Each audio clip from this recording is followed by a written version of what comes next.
बिहार में चुनावी माहौल जैसे जैसे रंग पकड़ रहा है वैसे वैसे आपराधिक वारदात भी बढ़ने लगी हैं।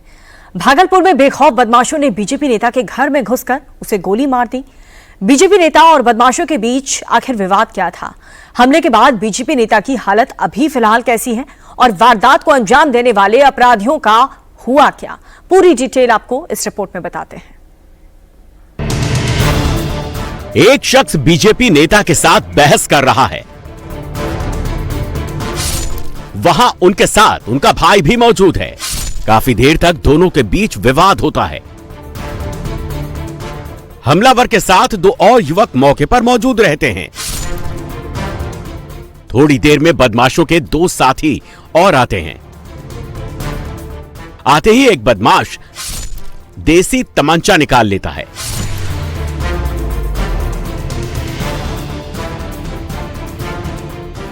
अब तक बहस कर रहा शख्स बीजेपी नेता पर हमला कर देता है, जबकि दूसरा साथी बीजेपी नेता के साथ खड़े शख्स पर थप्पड़ बरसाने लगता है।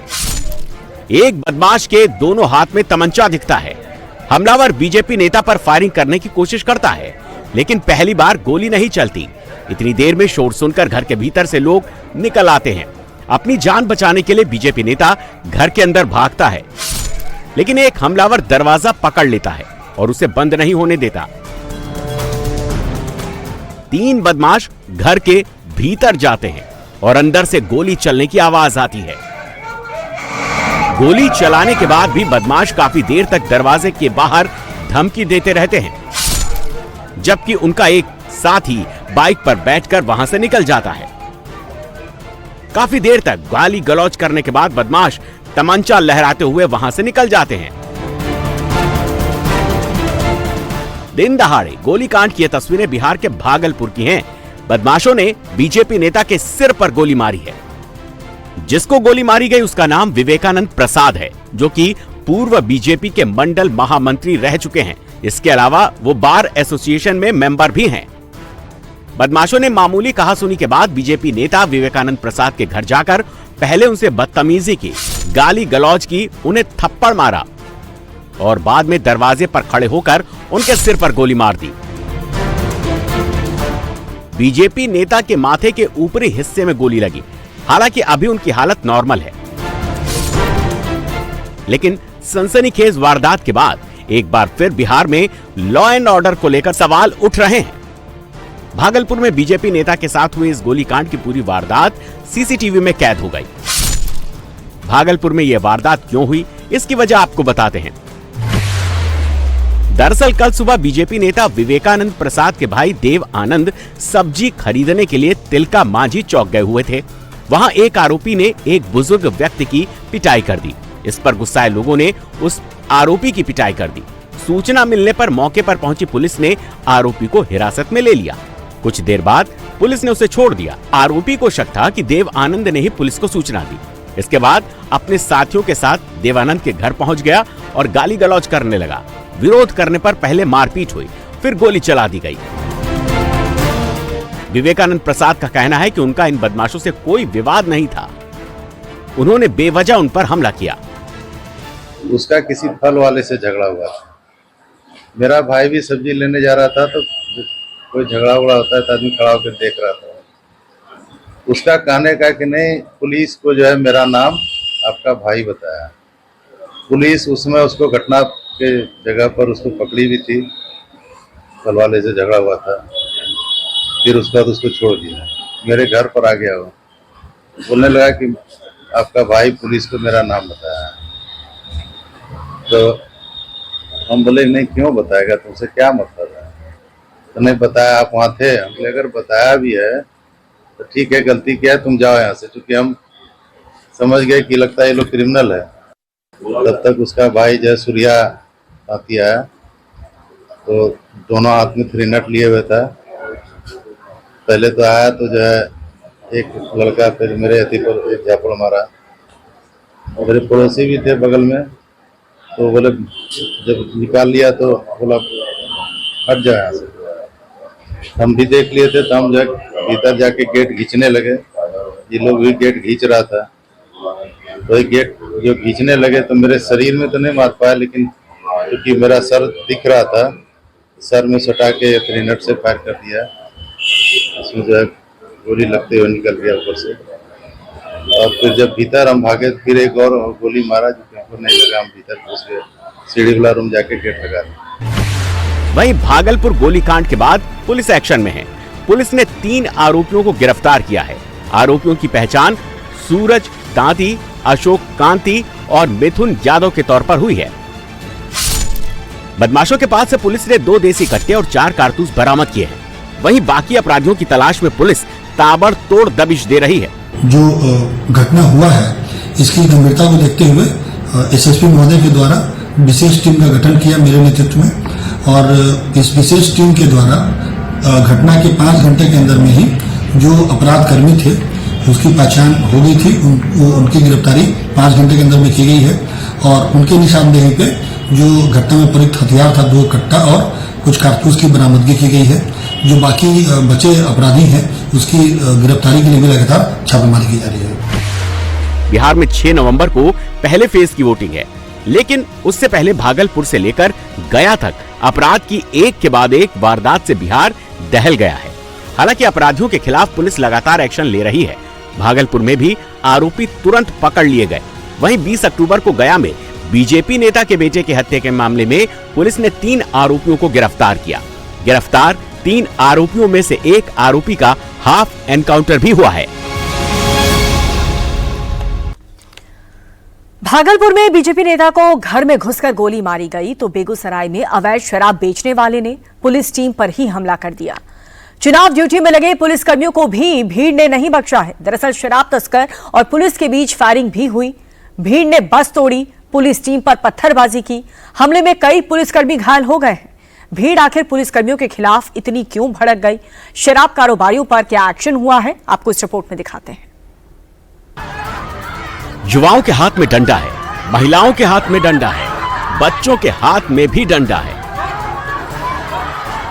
कुछ लोगों ने हाथ में पत्थर पकड़ा हुआ है। भीड़ एक तरफ भाग रही है।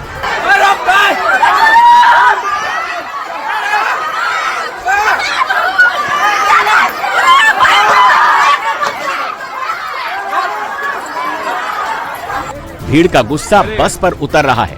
बस के शीशे डंडे मारकर तोड़े जा रहे हैं। वहां कुछ बच्चे भी मौजूद हैं जो बस पर पत्थरबाजी कर रहे हैं।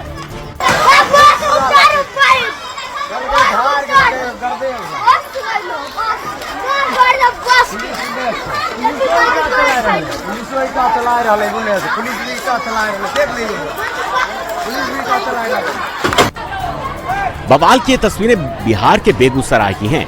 यहाँ शराब कारोबारी को पकड़ने गई पुलिस टीम पर ही हमला हो गया। इस दौरान दोनों ओर से गोलीबारी हुई। भीड़ के हमले में 5 पुलिसकर्मी घायल हो गए। चुनाव ड्यूटी में लगी केंद्रीय पुलिसकर्मियों की बस को क्षतिग्रस्त कर दिया गया। पुलिस टीम ने भीट पुल के नजदीक अवैध देसी शराब धंधेबाज को पकड़ने के लिए छापेमारी की। इस दौरान 2 लोगों को देशी शराब बनाते पकड़ा गया। पुलिस जब दोनों को लेकर भीट ताड़ी खाना के नजदीक पहुंची, तभी उपद्रवियों ने पुलिस की गाड़ी पर पथराव कर दिया, जिसमें 2 पुलिसकर्मी घायल हो गए। पुलिस ने मामले को सुलझाने का प्रयास किया, लेकिन लोगों ने सड़क जाम कर दिया। पुलिस टीम पर लाठी डंडों से हमला कर दिया। लोगों ने पुलिस पर पथराव भी किया। इस दौरान शराब कारोबारी की ओर से 3 राउंड गोलियां चलाई गई।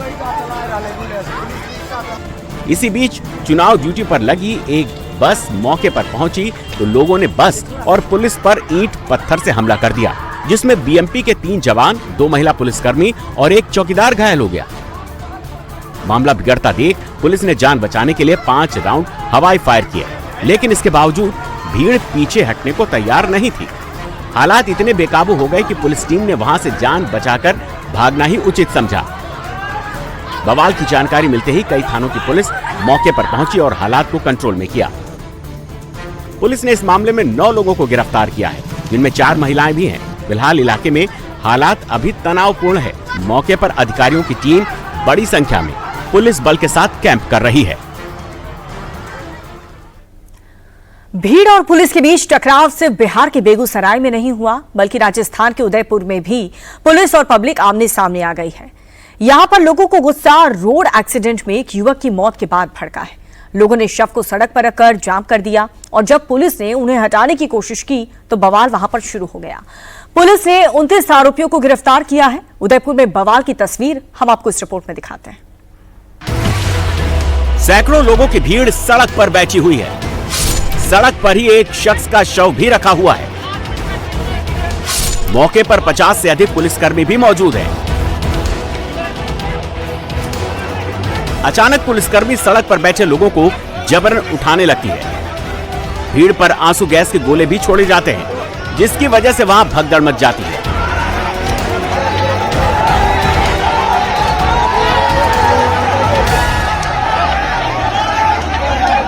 लोग पहाड़ी की तरफ चले जाते हैं और वहीं से पुलिस के ऊपर पत्थरबाजी शुरू हो जाती है।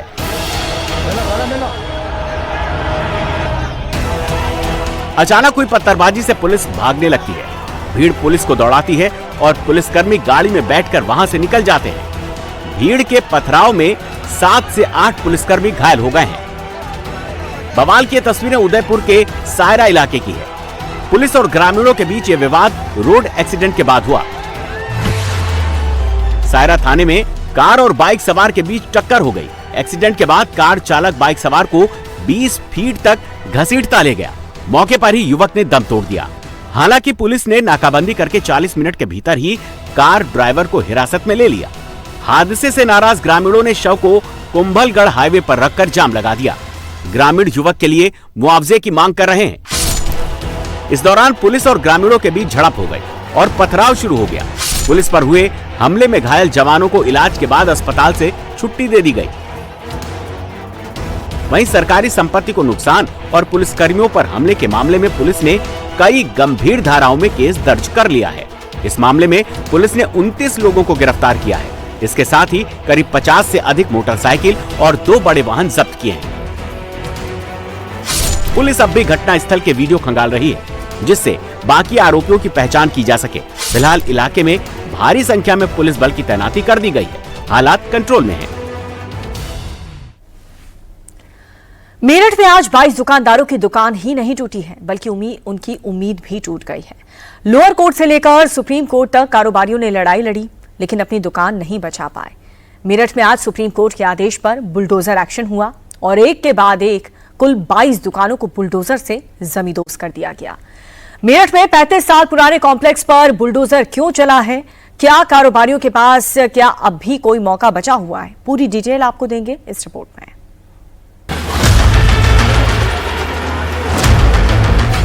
सजा दे दो, पर इतनी बड़ी सजा नहीं जैसा प्यारा परिवार पूरा अपना। किसी घर में एक व्यक्ति की मौत होती है, मर के वो चला जाता है, या पूरा परिवार जिंदगी भर मरेगा। हमारे साथ 5 हमारे लड़के भी है दुकान के, उनका भी घर परिवार है, 2-4 बच्चे हैं, वो कुछ फायदा नहीं हो रहा, सब खत्म हो रहा है। लेकिन आज बिल्कुल जीरो हो गया, कुछ नहीं बचा हमारे पास। इसके अलावा क्या कहूँ मैं, सब जगह हम जितनी जगह कोशिश कर सकते हैं सब जगह कोशिश कर ली, कहीं से कोई समाधान नहीं हुआ। सेंट्रल मार्केट कॉम्प्लेक्स में पिछले 35 सालों से सैकड़ों लोगों का रोजगार चल रहा है। 22 दुकानों में सैकड़ों लोग काम करते थे, लेकिन अब लोगों का कारोबार बंद हो गया, काम करने वालों का रोजगार छिन गया। मेरठ के इस कॉम्प्लेक्स में जब बुलडोजर पहुंचा तो अपनी दुकानों को टूटता देख रो पड़े, लेकिन बुलडोजर नहीं रुका। एक के बाद एक 22 दुकानों को जमींदोज कर दिया गया। सबसे पहले अलंकार साड़ी सेंटर के ऊपर बुलडोजर गरजेगा, शिकंजा चलेगा। आप देखेंगे ये पहला एक्शन शुरू हो चुका है और ये बुलडोजर ने अपनी कार्रवाई शुरू कर दी है। अलंकार ज्वेलर्स, अर्बन मार्ट पर ये, अर्बन टिक्का पर ये बुलडोजर चलना शुरू हो गया है। लगातार आप देखिए कार्रवाई शुरू हो गई है। आसपास लोगों का जमाव जुड़ा हुआ है। पुलिस फोर्स है, प्रशासन के लोग यहाँ पर हैं और आवास विकास मौजूद है, जो अवैध दुकान टूटना शुरू हो चुका है। आखिरी वक्त तक लोगों को चमत्कार की उम्मीद थी कि शायद कुछ हो जाए और उनकी दुकानें बच जाएं, लेकिन ऐसा कुछ नहीं हुआ। प्रशासन ने पहले दुकानों की बिजली काटी, इसके बाद सुबह 11 बजे प्रशासन की टीम मौके पर पहुंची तो आसपास के लोग इकट्ठा हो गए। भीड़ को देखते हुए पुलिस ने पूरे इलाके में बैरिकेडिंग कर दी। सुरक्षा के लिए कई थानों की फोर्स और पीएसी को तैनात कर दिया गया। एटीएस के ड्रोन से हर गतिविधि पर नजर रखी गई। हमने सभी सेंसिटिव पॉइंट्स को चिन्हित करके इंपॉर्टेंट पॉइंट्स को वहां बैरिकेड के साथ साथ फोर्स का डिप्लॉयमेंट किया है। पुलिस के जो अन्य इंस्टॉलेशंस हैं जैसे कि पीएसी, फायर ब्रिगेड, वो सब भी यहाँ पर डिप्लॉयड है। ड्यूटी चार्ट बहुत ही वृहद रूप से बनाया गया है। इसके अलावा सर्विलेंस और कैमरा के थ्रू और ड्रोन्स के थ्रू सर्विलेंस भी किया जा रहा है। पर्याप्त सुरक्षा के इंतजाम किए गए। बुलडोजर एक्शन से पहले कॉम्प्लेक्स में कुल 22 दुकानदार अपनी दुकानों में ताले लगाकर बाहर बैठे रहे। शुक्रवार को आवास एवं विकास परिषद ने दुकानदारों से दुकान खाली करने को कह दिया था। सामान नुकसान होने के डर से दुकानदारों ने खुद ही दुकानें खाली कर दी थी। लोगों ने अपनी दुकान बचाने के लिए लखनऊ तक जोर आजमाइश की। दुकानदार फाइन भरने को भी तैयार थे, लेकिन सुप्रीम कोर्ट के फैसले के आगे उनकी सारी उम्मीदें टूट गईं। आप इसकी कंपाउंडिंग करा दीजिए, हम उसको भरने के लिए तैयार हैं। पेनल्टी सहित भी दे देंगे, लेकिन हमारी दुकान तो बचेगी, हमारा रोजगार तो बचेगा। ये हमारे साथ साथ हमारे बच्चे भी सरवाइव करेंगे। इस उम्र में आके आदमी क्या काम कर सकता है? बच्चे पढ़ रहे हैं अभी। 50+ वाला आदमी इस उम्र में आके क्या करेगा? जब उसका मनोबल ही टूट जाएगा फिर तो वो बिल्कुल खत्म हो जाएगा। पैसा कहाँ से लाएगा? संपत्ति, रोजगार सभी उसका। शरीर भी थक चुका है। इस उम्र में आदमी रेस्ट करने की उम्र में आ जाता है। क्या करेगा वो इस उम्र में अपनी जीविका चलाने के लिए? अब बताते हैं कि इन दुकानों पर बुलडोजर क्यों चला है। आवास विकास परिषद के दस्तावेजों में सेंट्रल मार्केट नाम का कोई बाजार नहीं है। स्कीम नंबर 7 के तहत शास्त्री नगर सेक्टर 6 और 2 में ये बाजार डेवलप हुआ, जबकि इस जगह को रिहायशी इस्तेमाल की मंजूरी थी। लेकिन विनोद अरोड़ा नाम के शख्स ने यहाँ 22 दुकानों का कॉम्प्लेक्स बना दिया। आवास विकास परिषद ने 19 सितंबर 1990 को कारण बताओ नोटिस भेजकर अवैध निर्माण रोकने का आदेश दिया। वहीं 9 फरवरी 2004 को संपत्ति के कॉमर्शियल इस्तेमाल पर ध्वस्तीकरण का आदेश दिया गया। 23 मार्च 2005 को ध्वस्तीकरण का आदेश पारित हुआ, लेकिन इस पर कोई कार्रवाई नहीं हुई, जिसके बाद 17 सितंबर 2024 को सुप्रीम कोर्ट की खंडपीठ ने ध्वस्तीकरण का आदेश दे दिया। अवैध कॉम्प्लेक्स के संबंध में अगली सुनवाई 27 अक्टूबर को होगी। हालांकि उससे पहले यहां बुलडोजर एक्शन हो गया है। कॉम्प्लेक्स में बुलडोजर चलने से लोगों में जनप्रतिनिधियों को लेकर भारी नाराजगी है। देखिए 2014 और 17 पहला मामला हाई कोर्ट में हमारे खिलाफ हुआ था। ये पहला आदेश तब आया था और उस वक्त में तमाम व्यापारियों और व्यापारी संगठनों में संघ व्यापार संघ के माध्यम से हमने आंदोलन किया और हमको एक तरीके से राहत मिली। और उसके बाद जो हमको सार्थक प्रयास किए जाने चाहिए थे, मुझे लगता है उसमें कोई कमी रही, जिस कारण से सर्वोच्च न्यायालय में ये मामला गया और सर्वोच्च न्यायालय में आदेश हमारे खिलाफ हुआ, व्यापारियों के खिलाफ हुआ। जब ये आदेश हुआ उसके बावजूद भी हम लोगों ने यहाँ से लेकर लखनऊ तक हम लोग प्रयासरत थे। हम लड़ रहे थे, प्रयासरत थे। हमारा दुर्भाग्य है कि हम सफल नहीं हुए। सार्थक प्रयास हमारा था। मेरठ का ये कॉम्प्लेक्स 288 वर्ग मीटर में बना था, जिसे अब तोड़ दिया गया है। अब प्रशासन मलबे को हटाने में जुटा है। ये जमीन वापस आवास विकास परिषद को सौंप दी जाएगी। हालांकि व्यापारियों को अभी भी उम्मीद है कि शायद उन्हें सुप्रीम कोर्ट से अगली सुनवाई में राहत मिल जाए। दिल्ली पुलिस अब राजधानी में यूपी स्टाइल में अपराधियों का इलाज कर रही है। हर दिन दिल्ली में एनकाउंटर हो रहा है, बदमाश मारे जा रहे हैं, पकड़े जा रहे हैं और बीती रात भी दिल्ली में 2 ऐसे ही एनकाउंटर्स हुए हैं। महरौली में शातिर बदमाश काकू पहाड़िया पकड़ा गया तो नांगलोई में पुलिस ने 3 बदमाशों को लंगड़ा कर दिया है। दिल्ली में पुलिस के ऑपरेशन लंगड़ा की पूरी डिटेल इस रिपोर्ट में आपको दिखाते हैं। 2 बदमाश पुलिस कर्मियों के कंधे के सहारा लेकर चल रहे हैं। दोनों के पैर में गोली लगी है। अपराधियों का चेहरा ढका हुआ है। इनके साथ तीसरा बदमाश भी था, वो भी एनकाउंटर में घायल हुआ है। यूपी पुलिस की तरह दिल्ली पुलिस भी राजधानी में ऑपरेशन लंगड़ा चला रही है। हर दिन दिल्ली में कहीं ना कहीं बदमाशों का हाफ एनकाउंटर हो रहा है। तस्वीरें नांगलोई की हैं। लंगड़ा कर चल रहे ये बदमाश शातिर अपराधी हैं। दिल्ली पुलिस के फाइल में इनके खिलाफ कई मुकदमे दर्ज हैं। बदमाशों का ये वही गिरोह है जो 2 दिन पहले पुलिस के साथ हुई एक हॉट चेस के दौरान फायरिंग कर भाग निकला था। हालांकि उनकी कार पुलिस की गिरफ्त में आ गई थी। पुलिस इनको पकड़ने के लिए लगातार दबिश डाल रही थी। पुलिस को जानकारी मिली थी ये चारों नांगलोई इलाके में ही छिपे हैं। बीती रात नांगलोई रेलवे लाइन के पास पुलिस ने ट्रैप लगाया और इन तीनों से पुलिस की दोबारा मुठभेड़ हो गई, जिसमें इन तीनों को पुलिस ने गिरफ्तार कर लिया। इनका एक साथी जिसने 3 दिन पहले पुलिस टीम पर फायरिंग की थी, वो अभी फरार है। तीनों बदमाशों की पहचान फिरोज, कामरान और आसिफ के रूप में हुई है। तीनों बदमाश दिल्ली से सटे गाजियाबाद के लोनी इलाके में रहने वाले हैं। दिल्ली में बढ़ते आतंक और गैंगस्टर के आतंक को खत्म करने के लिए लगातार दिल्ली पुलिस उन बदमाशों का पीछा कर रही है जो दिल्ली में छोटे मोटे क्राइम्स को अंजाम देते आए हैं। इसी कड़ी में दिल्ली में नागलोई इलाके में दिल्ली पुलिस ने 3 बदमाशों को एनकाउंटर कर उन्हें गिरफ्तार किया है। दरअसल ये 3 वो बदमाश हैं जो दिल्ली के अलग अलग इलाकों में चोरी, लूट जैसी घटनाओं को लगातार अंजाम देते आए हैं। दिल्ली पुलिस लगातार गश्त कर रही है, रात में टीमें बनाई जाती हैं और इन बदमाशों की लोकेशन ट्रैक करके इन्हें पकड़ने की कोशिश की जाती है। कल देर रात दिल्ली के नागलोई इलाकों में दिल्ली पुलिस को ये सूचना मिली कि ये 3 बदमाश नागलोई इलाके से गुजर रहे हैं। ऐसे में दिल्ली पुलिस ने जब इनका पीछा किया तो इन्होंने भागने की कोशिश की। दिल्ली पुलिस और इन बदमाशों के बीच में झड़प हुई, जिसके बाद मुठभेड़ के बाद इन तीनों बदमाशों को अब दिल्ली पुलिस ने गिरफ्तार कर लिया है। दिल्ली पुलिस ने रात का दूसरा एनकाउंटर महरौली में किया। इस बार टारगेट पर था कुख्यात बदमाश काकू पहाड़िया। काकू पहाड़िया पर कई आपराधिक मामलों में वारंट थे, जिसमें अवैध हथियारों की आपूर्ति से जुड़े मामले भी शामिल हैं। महरौली पुलिस को अवैध हथियारों की आपूर्ति में शामिल एक शातिर अपराधी के बारे में जानकारी मिली। पुलिस टीम ने लाडो सराय शमशान घाट रोड पर नाकाबंदी कर दी। लगभग 3:15 बजे एक संदिग्ध ने भागने की कोशिश की और पुलिस टीम पर उसने गोलियां चला दी। पुलिस टीम ने भी जवाबी फायरिंग की, जिसमें काकू पहाड़िया के पैर पर गोली लगी और उसे गिरफ्तार कर लिया गया। काकू के पास से 2 पिस्टल, भरी हुई मैगजीन और 4 खाली कारतूस बरामद किए गए।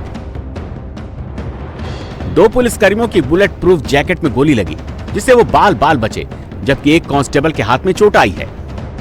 दिल्ली के महरौली में दिल्ली पुलिस और कुख्यात बदमाश कोकू पहाड़िया के बीच में कल देर रात मुठभेड़ हुई, जिसके बाद दिल्ली पुलिस का एक जवान बुरी तरीके से घायल हो गया और कोकू पहाड़िया का दिल्ली पुलिस ने हाफ एनकाउंटर कर दिया। इस समय तस्वीरें हम आपको महरौली की दिखा रहे हैं, जहां पे तड़के सुबह 4 बजे ये घटना हुई। दिल्ली पुलिस को दरअसल ये सूचना मिली थी कि कोकू पहाड़िया महरौली के इसी इलाके में छुपा हुआ है। जब उसके पीछे दिल्ली पुलिस ने अपनी टीम दौड़ाई तो कोकू पहाड़िया ने पिस्टल से दिल्ली पुलिस के ऊपर फायरिंग करना शुरू कर दिया, जिसमें 2 पुलिसकर्मियों की बुलेट प्रूफ जैकेट में गोली जाकर लगी। तस्वीरें हम आपको उस बुलेट प्रूफ जैकेट की भी दिखा रहे हैं जो इस समय स्पॉट पे मौजूद है। और कोकू पहाड़िया ने एक गोली जो है वो दिल्ली पुलिसकर्मी के कंधे पे चलाई, जिसके बाद वो पुलिसकर्मी बुरी तरीके से घायल हो गया। फिलहाल अस्पताल में उसे एडमिट कराया गया है, लेकिन दिल्ली पुलिस को यहाँ पे सफलता मिली और कोकू पहाड़िया के पैर में दिल्ली पुलिस ने